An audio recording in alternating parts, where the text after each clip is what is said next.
Okay? This is Hugh Brenner, who is an orgonomist in practice in Philadelphia and vicinity, and is involved with an organization called the Institute for the Study of Orgonomic Science, you know, is in association with Dr. Morton Herskovitz, who's one of the older and you know, very productive orgonomists, and who will be up at Orgone this summer. It's quite amazing. How old is he? 87? 87. But, so I'll give it over to you. There we go. I'm also a nurse. I'm a master's prepared clinical nurse specialist. I think I'm the only nurse orgonomist I know of. A lot of the things that I was going to talk about today have been touched on in a lot of the other talks. The name of the talk is going to be the work of Wilhelm Reich from the perspective of the 21st century. And in order to do that, I go back and forth, look at some of the things that have happened previously and compare them to what's going on now. It presumes a pretty basic knowledge of orgonomy, but there will hopefully be time for questions at the end. I'm going to discuss some contemporary issues in mass media communication, medicine, and orgonomy.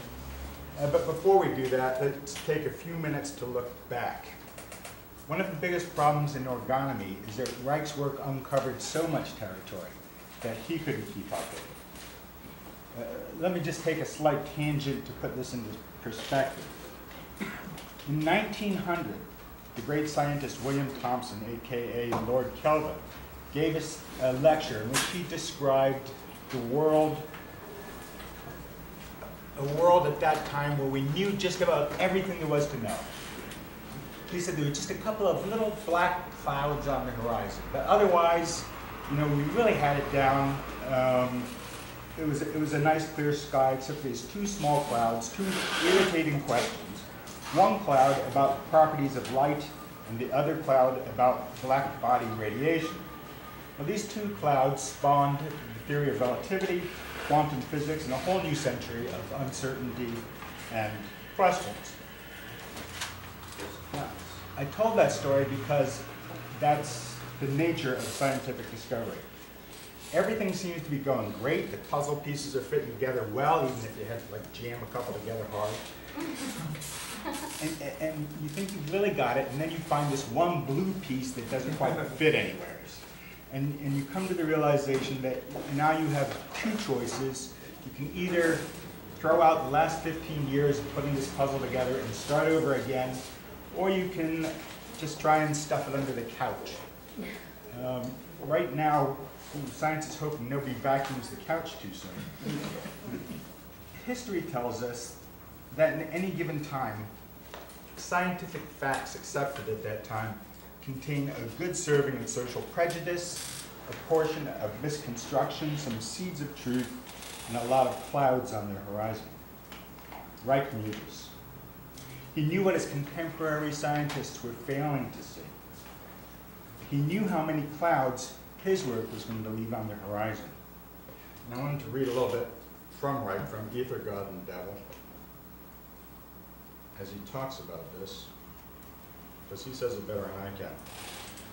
I often had to defend myself against the criticism that I had overstepped scientific limits, that I had undertaken too much at one time. I did not undertake too much at one time. I did not overreach myself scientifically. Nobody has felt this charge of too much more painfully than I have. I did not set out to trace the facts. The facts and interrelations flowed to me in superabundance. I had trouble keeping them with due attention and putting them in good order. Many facts of great significance were lost that way. Others remained uncomprehended. He goes on to compare himself to Columbus discovering the United States. And he says, in reality, I have made but one single discovery, the function of orgastic plasma pulsation. It represents the coastal stretch from everything else, from which all else developed. And he winds out, since everything in nature is interconnected in one way or another, the subject of orgonomic functionalism is practically inexhaustible. It was essentially the humanistic and scientific achievements of the 19th and 20th centuries that merged with my interests in the studies of natural sciences to form the living body of work that eventually took the useful and applicable form of orgonomic functionalism. Now, it's obvious that a lot has changed since the 19th and 20th century, mid-20th century, both scientifically and socially. But people are still basically the same animals. We still love and hate. We still work and play, hunt, sleep, digest, catabolism, metabolism. We expand and contract, we pulsate.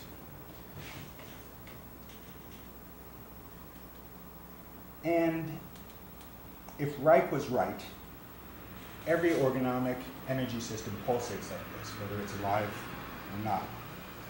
So in this presentation today, I hope to fill in some of those little clouds that got left on the horizon. During some of my reading for this paper, I tried to take a fresh look at contemporary society. The curse, "May you live in interesting times," came to mind. I'm going to restrict my orgonomic observations to a few aspects of science and American culture, although the same observations can be applied to many other cultures.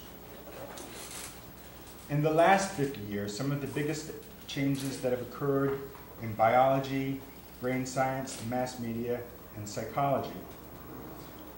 But I have two observations I want to use to frame this commentary in. The first is that there is currently a societal disinhibition that's happening that permits violent and perverse material that was previously repressed ready access to expression. Violence and sex have been part of our cultural entertainment and mythology for thousands of years, but the ready access to it and the amount of it that is being accessed seems astounding. From an orgonomic perspective, let's consider this cultural phenomenon with the same construct Reich used to illustrate the concept of character structure. Reich described a structure composed of 3 concentric circles. Reich labeled the innermost part the core. There was a secondary layer and the facade. In the center, the core, was the expression of healthy drives, the expressions of sadness, anger, sexuality, and such.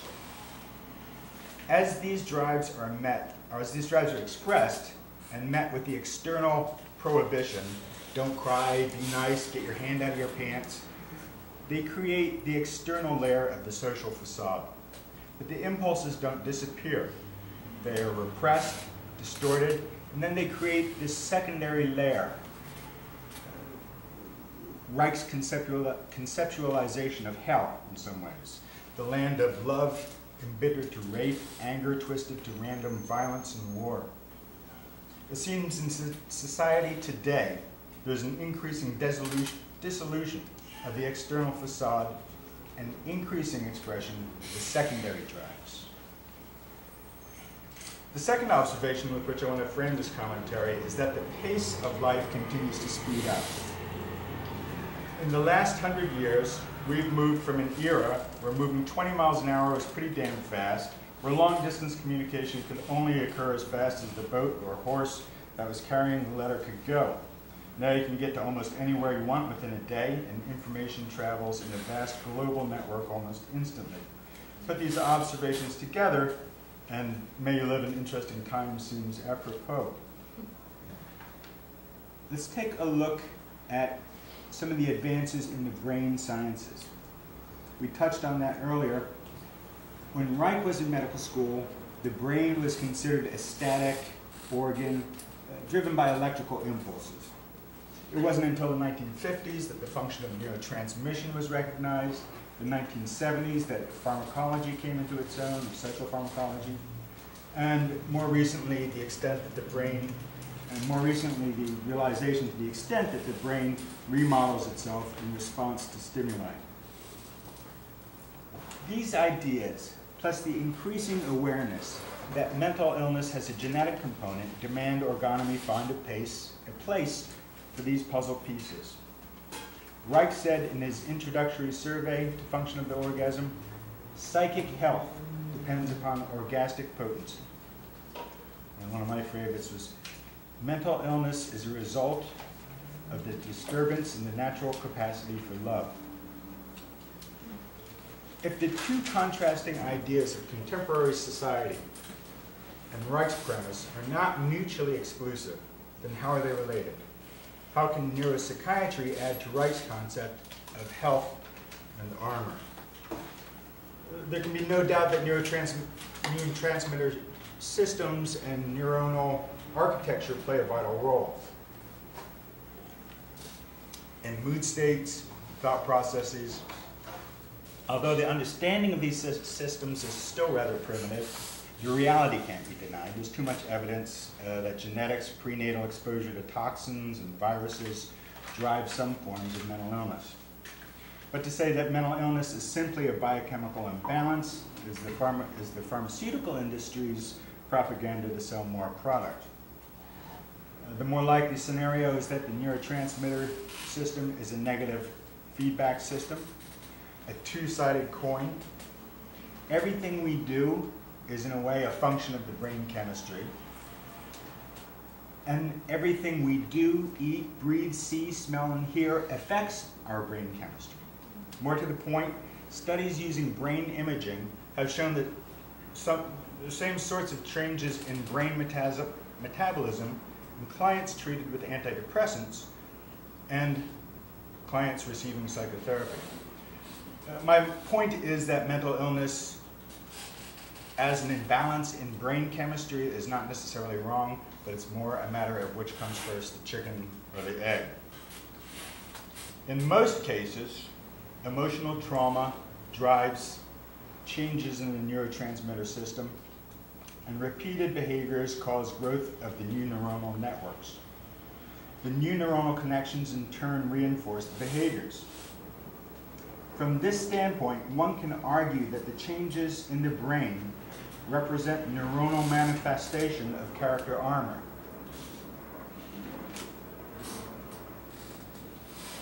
Just like spastic muscles reflect character armor. It couldn't be otherwise. One of the basic premises of Reich's work was that there is no separation between mind and body. When there is no character armor, where there is character armor, there's constriction of pulsation. The musculature becomes tense, the autonomic nervous system constricts, usually with the dominance of the sympathetic nervous system. Where there's autonomic disturbance, there's endocrine disturbance, with the dominance of the hypothalamic, pituitary, and adrenal axis.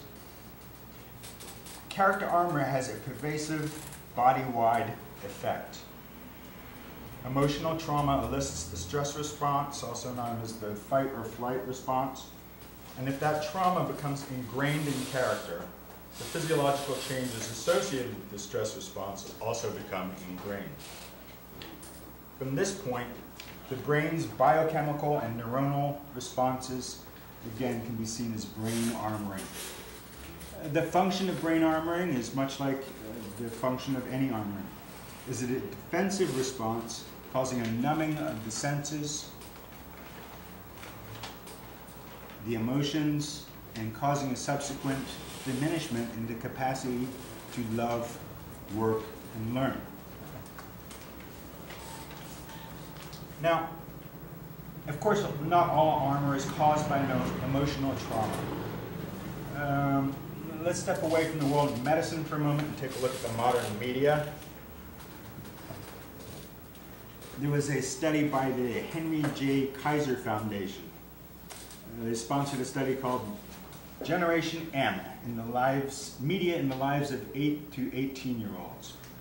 It examined a sample of more than 2,000 3rd through 12th graders who completed a bunch of questionnaires and maintained their journals.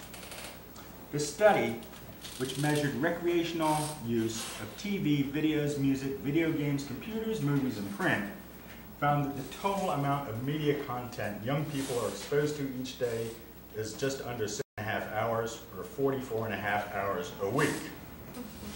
Our kids are spending the equivalent of a full-time work week using media, plus overtime, and not getting time and a half. But this doesn't even include the time they spend in school watching TV or working on computers. It's amazing. 25% of this time is spent media multitasking. My son called me up the other day to complain that his computer wasn't fast enough. It wasn't fast enough to play the computer game, download videos, IM with his friends, and, you know, well, it's like amazing. 25% of the time in this media viewing is spent multitasking. According to the Foundation study, nearly 1/3 of the young people say they either talk on the phone, instant message, watch TV, listen to music, or surf the web for fun while they're doing their homework. Mind you, this is the data for school-age kids. 70% of child care centers have TV on during a typical day. Now, there's a few more obvious points on this subject. Kids are getting more of their education, values, and social skills from media exposure. They're getting less time interacting face-to-face with real human beings. Parents are not setting appropriate limits. Kids get less exercise and subsequently getting fatter. And by the age 18, the average child will witness some 200,000 violent acts on television. These are important problems, but my concern from an orgonomic point of view is a bit different. I think that all this time spent watching a small flat screen with rapidly changing images a couple of feet away will adversely affect the eyes, brain, and exacerbate ocular armor. As humans are primarily visual creatures, this is a critical issue. If you lose your sense of smell for a little bit, it's not the end of the world, but if you lose your sight for a little bit, it's devastating. As an orgonomist, I know how important the ocular segment is. Vision is about being in the moment. Vision is about being visionary. Vision is about emotional expression, Shakespeare's window to the soul. Absent deep and honest emotional expression in the eyes, therapeutic catharsis is not much more valuable than a workout in the gym. Without good ocular contact, you can't see where you're going or where the next step on your path is. You can't read others' expressions accurately. Miscommunication and misinterpretation ensue. Thinking becomes difficult and fuzzy. We don't know, on a physiological level, how ocular arming has such a profound effect, but I don't think it's coincident that the segment of the ocular armoring encompasses most of the brain energetically. Since vision is so primary to human existence, it is intimately interconnected in the brain to neuronal tracts that are key to our consciousness and existence. The hunter and prey alike depend upon peripheral vision for survival. We recognize and avoid danger with our eyes. We communicate fear to others in our family. We teach our children with our eyes, communicating our irritation, our pride, our gentle affection. We attract mates with a little sexy flirt and communicate our passion. We communicate honestly by allowing others to see into our eyes or express distrust by closing the window. This is why I'm concerned with the amount of time kids are spending watching video screens. I'm convinced that we're losing ocular function and exacerbating armor when you spend endless hours, and adults too. There's a lot of adults who come into the practice who are complaining of headaches and they're sitting in front of computer screens all day. They look fuzzy and they're out of it. When kids spend endless hours confining our visual field to a small square box, where we evolved out in nature, our eyes roam the highly energetic sky. We exchange energy through our eyes with other things. Our focus moves easily from the distant to the close up. There's depth of field, binocular vision comes more naturally.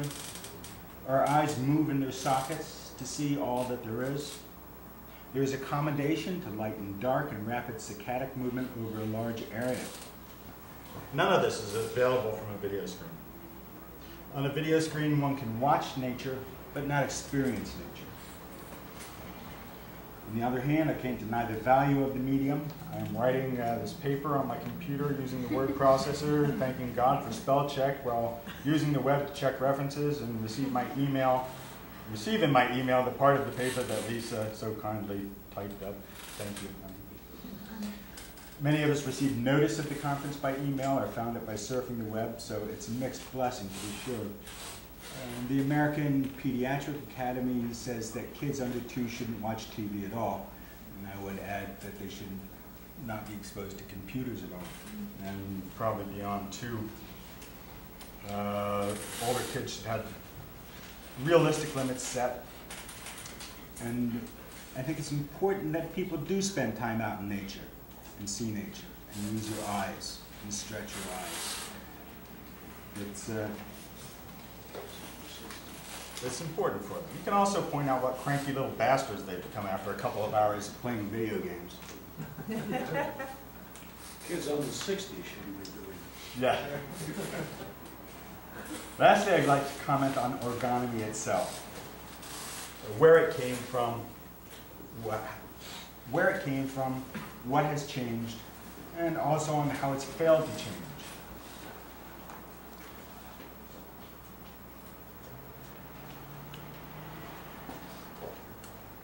As I reviewed some of Reich's writings for this paper, one of the things I was impressed with was how often Reich changed his mind and reformulated his work. A lot of people have talked about that today.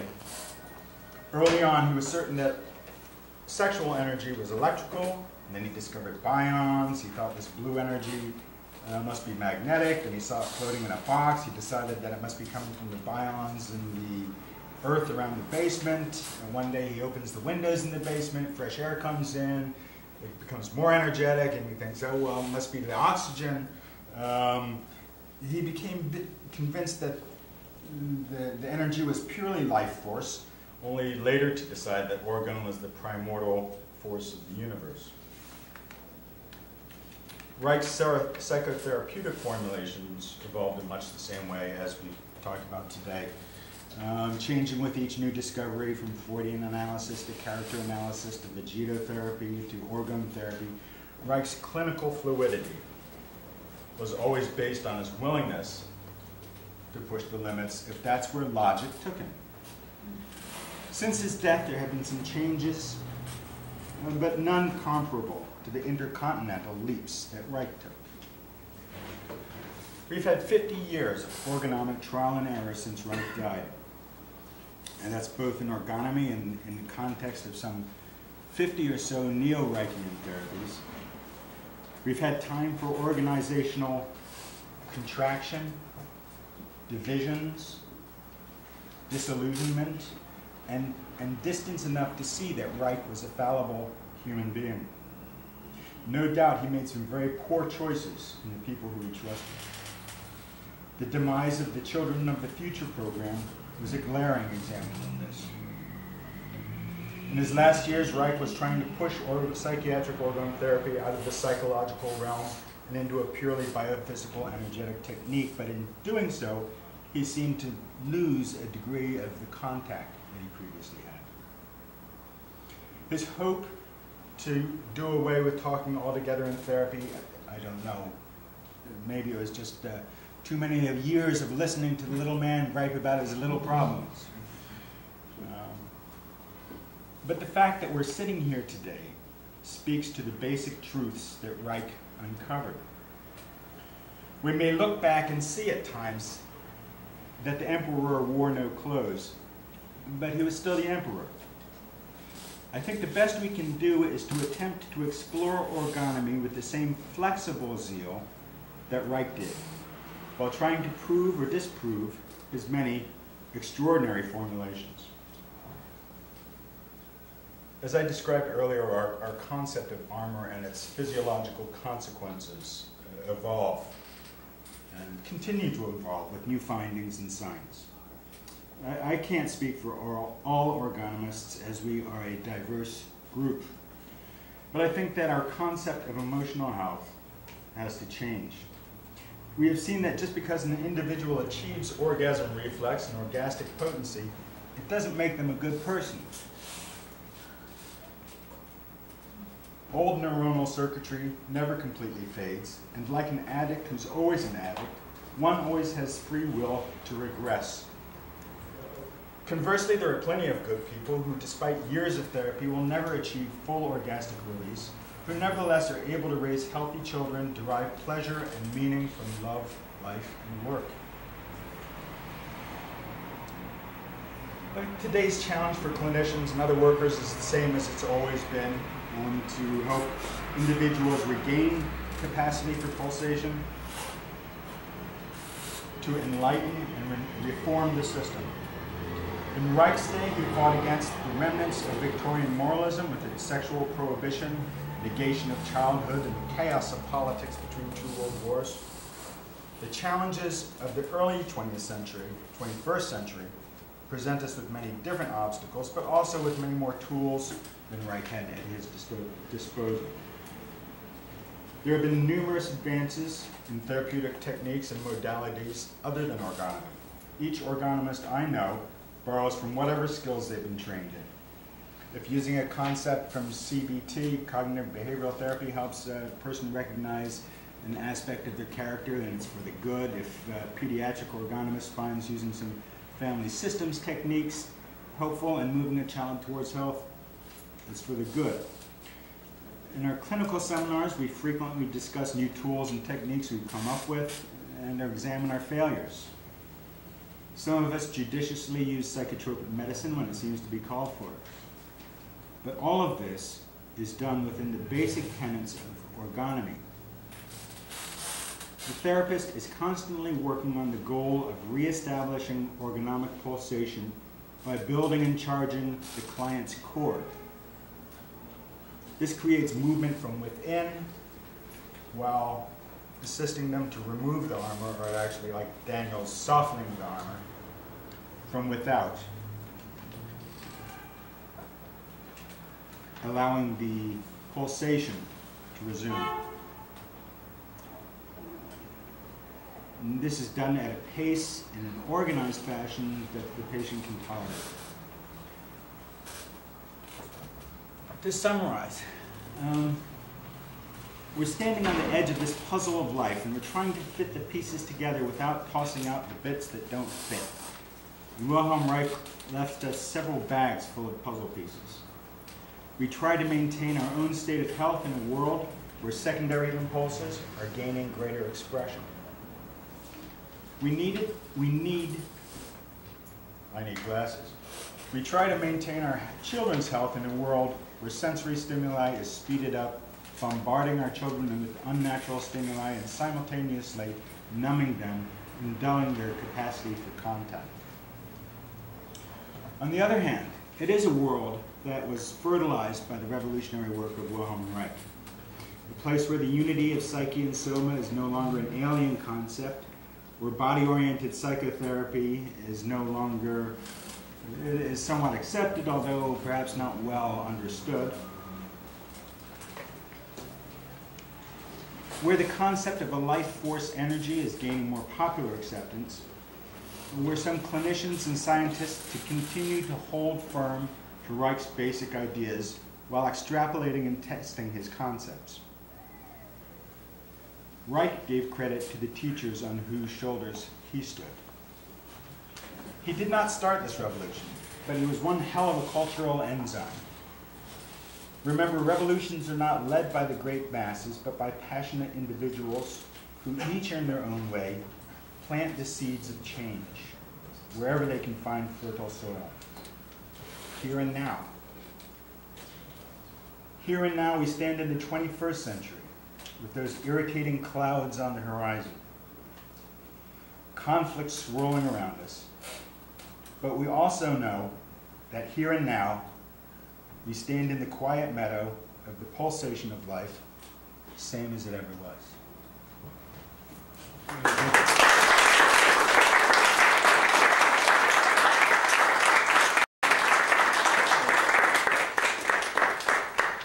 We're going to take, well, we can take some questions or comments if people have it.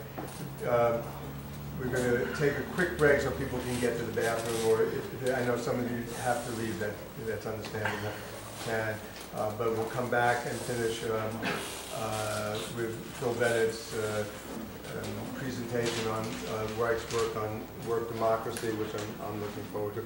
Let me make a couple of quick comments. One is our group is going to continue in the fall doing an intensive reading seminar, and so if you want to be alerted to that, but actually consistent with what Kevin had already, this time around it's going to be a very active reading, and we're going to encourage people who come to have done the reading rather than to be sitting around and saying, I'll just listen. We're going to have an isolated group of listeners who can just listen, and but the people who are going to participate have to do the reading. But I just quickly, before we make the transition, if I'm rushing, it's because I am. But you should address questions to you, Brenner. Comments. Edward. Yeah, I like your emphasis on the role of computers, and I think it's even more so for people that work on the computers every day. A project I did several years ago bore that out, and how computers can affect it. Looking at the ocular segment, it's not just the visual field, but the eyes, as well as being an expressive organ, but being the medium through the brain. Sure. And when I was working on this project, I saw the computers work in what I would call a binary way. You hit something, it says, do you want to do this, yes or no? Then you do no, then you go to the next thing. And it's very binary, yes, no, and it goes to the next. And I think then that gets reflected in the neural pathways in some way, and that becomes a very path of how your thinking goes. And thinking is a very functional way. It's like a tree that arborizes out with associations, synthesis, and all those things, which is how functional thinking should go. But when you are in front of that screen and you're doing a binary yes or no way, then that's going to be reflected just as we are in our environment. The visual field is just not out there, but it's in here as well. So I think there's a very dynamic interplay, and the ocular armoring going on now is just phenomenal, I think, in our culture. I can really emphasize that. I was just writing this paper, I was feeling my eyes ache as I was typing this, And that doesn't talk to whatever sort of radiation there is coming from the CRT or people recording. Now we're saying about Wi-Fi, and then there's certain areas, like in Europe, where they're banning Wi-Fi from school because of the whatever radiation or the signals that are being sent out across classrooms. And cell phones also. Huh? And cell phones. Cell phones. Yeah, it's just making me think about what came out a couple of weeks ago about bees. Did you guys hear that? They're able to find their way back. The bee, because of the waves of the cell phones, bees aren't able to find their ways, I think, back to their nest. Well, Einstein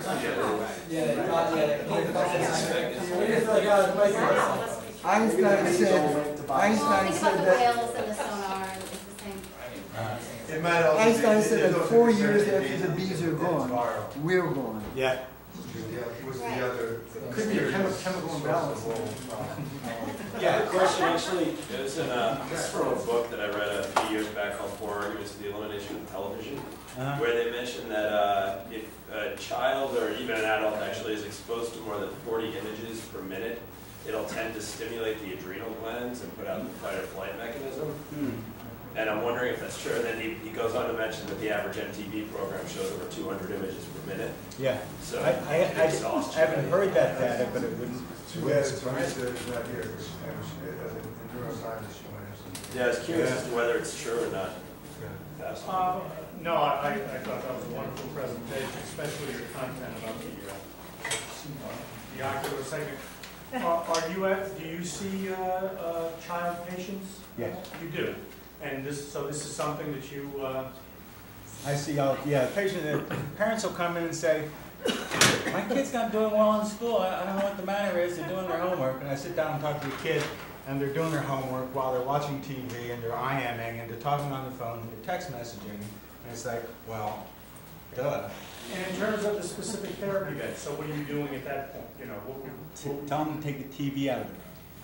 and then The parents, I mean, in a lot of times when you're working with kids, what you wind up doing is working with the parents. You know, they have to set boundaries, they have to set limits. You know, shit rolls downhill and the kids wind up with it. Yeah. And a lot of times if you can work with the parents, the kids get better. Right. To quote A.S. Neal, he never encountered a problem child unless there was a problem. As one of his books is called, there's a whole series called Problems. There's problem teacher, problem parent, and problem child. But I mean, to address your question a little more specifically, I mean, it's hard sometimes to get little kids to sit there and follow your finger or something like this. So get creative. I'll string a doll from the ceiling and have them swing it and have them trying to hit it with the bat. So here they're moving their eyes. They're getting, you know, it's always fun to hit something and whack it. They've got the eye motor function going, and it seems to help loosen things up. And the other part of it is just your own ocular contact with the kid as you're working with them.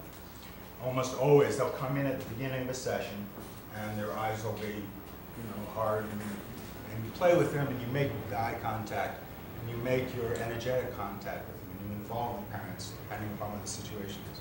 And they soften up.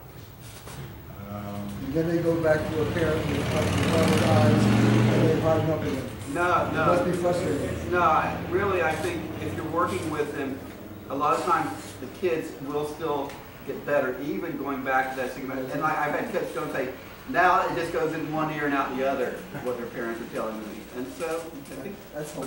Yeah, in every situation. But Reich, that was asked at one of his seminars, I think with the infants, they said, what about sending these kids back to that environment? And at that point in time, since he was just starting that work, he said, I don't know. But from what I've seen, kids have a great deal of resiliency. And so I think they mature and they respond to therapy. One last question, I think, because time constraints. Since most of you got here. If somebody wants to catch me later, that's fine. In New York, a lot of children are being diagnosed with PDD. A lot of autism is huge increase in autism in the last few years. Right. And they're being treated here, at least in New York, with a lot of speech therapy, a lot of ABA, occupational therapy, Right. sensory integration stuff. I mean, it's an interesting package, but I absolutely. wonder what you think No, about that. I have a behavioral optometrist who lives near me, and I'll refer kids to him who have the ADHD problems sometimes if I can't deal with them or something. And he does some nice work. And he's behavioral optometry, so somebody who's an optometrist, but he does the whole. He'll diagnose what the movement problem is with the eye, and address specific therapies on increasing depth perception and smooth movement, and all sorts of crazy things. Are you ever treating children with the PDD, with the autism? I have. Yeah. I have. Not with much success. You can get at some of the secondary problems, such as if this is schizophrenic. Sometimes you can have a patient who's still be hallucinating by the end of therapy, but they're able to have good human relationships and function and enjoy their life and realize that hallucinations are hallucinations. So sometimes, with the some of the other aspects, you can even work with the autistic or maybe more the that 15 years ago, the average family in this country watched TV 38 hours a week. Now, with the advent of the internet, it's much more. Yeah. And my feeling is all this does is enhance the ocular function. That's all it does. Yeah. Most of the time. Yeah, I think you're right. I think we're going to move on. I also want to say that some couple of us have been talking about possibly, since there's been a good turnout and seems to be a lot of enthusiasm, is maybe doing again another spring seminar like this, or day, or some form of thank you.